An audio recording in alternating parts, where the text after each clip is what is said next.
Bring in WBZ's Chris Tanaka now, and I was in Lewiston, Maine all day yesterday. You were there today. We got a real sense of not only the sadness that hung in the air, but also the fear.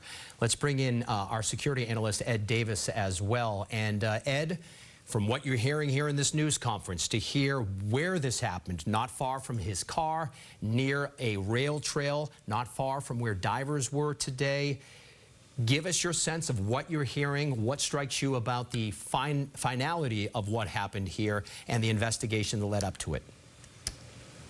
Well, the sense of relief among all the public officials and the community there is really telling as to how much of an impact this had on them.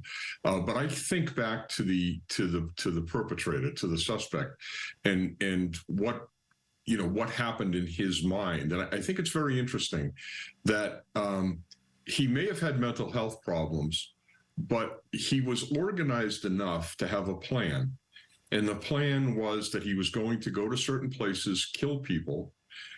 But before he did that, he wrote out a suicide note and left things like bank account numbers for his son and things like that. So he was thoughtful and rational in a deranged way. He then committed the crimes, went back to a place that he probably has some connection to, and ended his life, which is what he planned to do. And I think that's important to remember here. He had a plan, he executed that plan, and we need to keep that in mind to make sure that we intervene in cases like this as best we can, if it can even happen, considering all of the variables that are out there. Yeah. Ed, this is Chris. On the other side of that equation, you talk about the plan that he had, that he executed. With law enforcement and searches like this, does the discovery of a note, a suicide note, which they found earlier in the search, change the strategy, the modus operandi, whatever it may be in a situation like this? Well, in some ways, they have to cover all the bases, Chris. So they'll continue to work on the possibility that he got out from underneath the perimeter and he was heading other places. They'll be looking at video on highways. They'll be looking at transactions of credit cards and cell phones and things like that.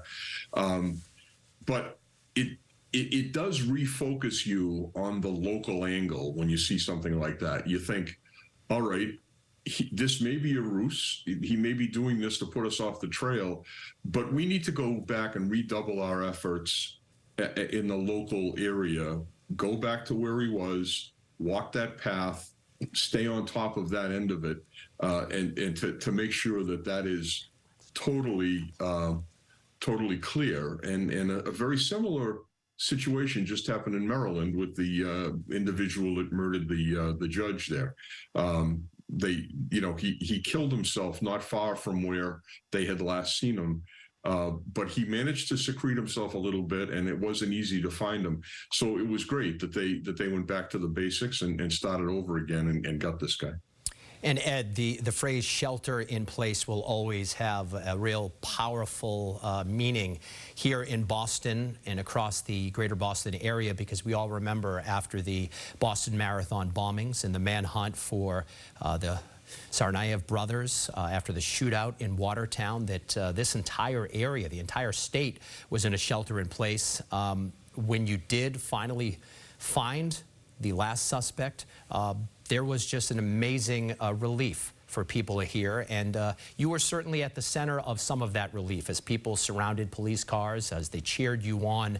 A sense of relief for the people, and we saw it then, but also a sense of relief for law enforcement, and I know you have felt that in the past. What is it like to finally have the discovery of a body that knows, that means the end of a terrible tragedy, and that now this community can move forward?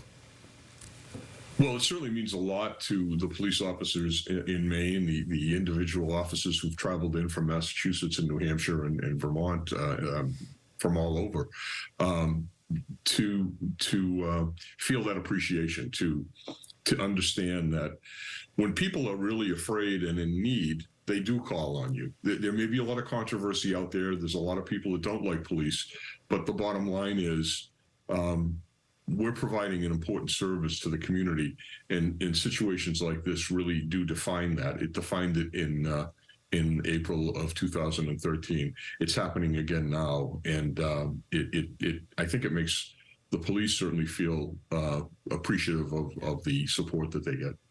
All right, Ed Davis, our security analyst, thank you so much for your insight, not only tonight, but over the past 48 hours. You've been tremendous. Thank you, as always, Thank you, Dave. Ed.